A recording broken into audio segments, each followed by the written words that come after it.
Clark downplays fracas with Angel Reese as rivalry reignites. I went for the ball. Clark and Angel Reese agreed on one thing Saturday. Their dust-up during the team's WNBA season opener was just part of basketball.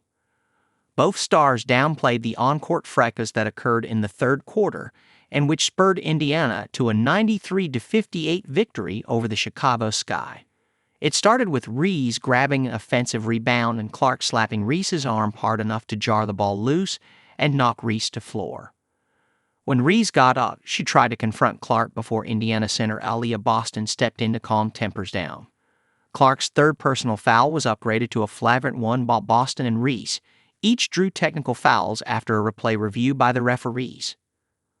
"Let's not make it something that it's not," Clark said after posting the third triple-double of her career.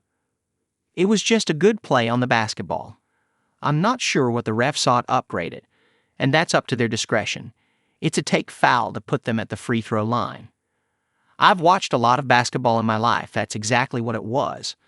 I wasn't trying to do anything malicious. That's not the type of player I am." But it was hard to ignore the obvious, that the clash added another chapter to the rivalry that has captivated women's basketball. It dates to their college days when Reese helped lead LSU to victory over Clark's Iowa Hawkeyes for the 2022-23 national championship. Clark won the rematch in the spring of 2024, a game that drew 12.3 million television viewers. Less than 8 weeks later, they were squaring off in the WNBA in the first of 4 matchups. The Fever took 3 of those contests, many featuring hard fouls as the rivalry attracted online vitriol, some of it racist and sexist. In the end, Clark helped Indiana make the playoffs and the Sky came out short as Reese missed the final 2 weeks of games with a season-ending wrist injury. Now the rivalry has restarted in the season's opening weekend. Reese gave her own thoughts on Saturday's incident. "A basketball play," she said without elaborating after scoring 12 points and grabbing 17 rebounds. When a follow-up question was asked later in the interview, a team spokesperson said Reese had already answered the question. When Sky coach Tyler Marsh was asked about his thoughts, he paused before repeating Reese's answer. Indiana had a little more to say after Clark finished with 20 points, 10 rebounds, 10 assists, and a career-high 4 blocks.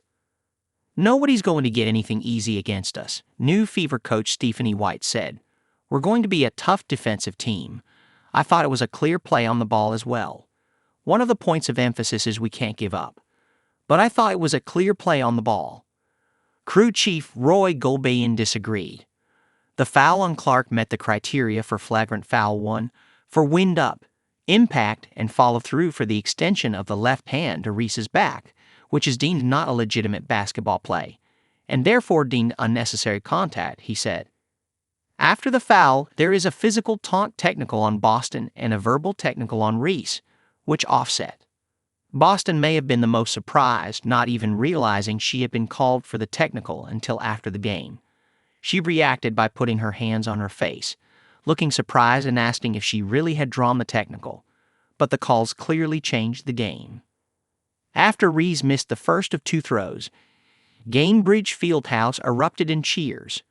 Reese made the second and Chicago added a layup on the ensuing possession to close to 56-45. Then the Fever closed the third quarter with 9 straight points to extend the margin by 20, and never let Chicago get closer than 18 the rest of the way as they matched the second-largest victory margin in franchise history. "I went for the ball, clear as day in the replay," Clark said. "You watch it, you know it shouldn't have been upgraded. Again, that's up to the ref's discretion, but I appreciate AB having my back."